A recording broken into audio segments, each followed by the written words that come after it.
Milí Deutschmaniaci, vítajte na palube lietadla Deutschmann. Začína sa náš spoločný team building a užite si ho v zdraví, šťastí a v to pri dobrom počasí.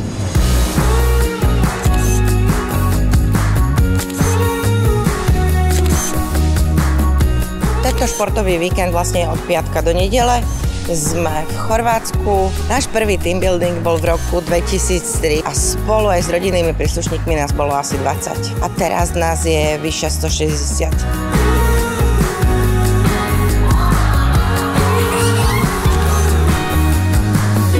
Tento team building je naozaj pekný, pretože je tu veľa nových ľudí, veľmi veľa detí. Pri takýchto akciách, keď je rodina, pohoda sa zväčšuje, všetko pekné sa rozširuje, rodiny si dávajú info, že naozaj tam bolo dobre.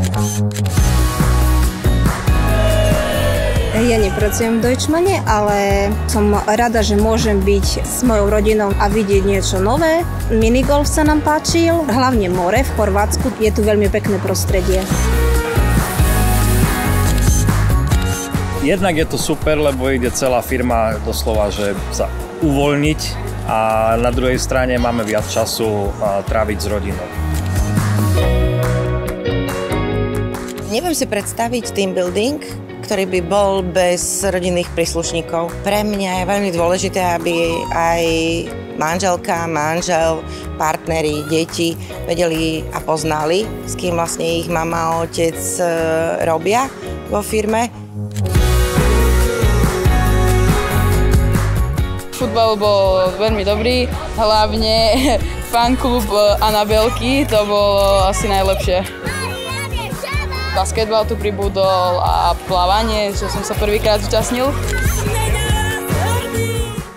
Mne sa páčilo, jak sme išli na tom lietadle, sme išli na ihlisko, sme sa tam zabávali, som zahrala ping-pong, potom tenis.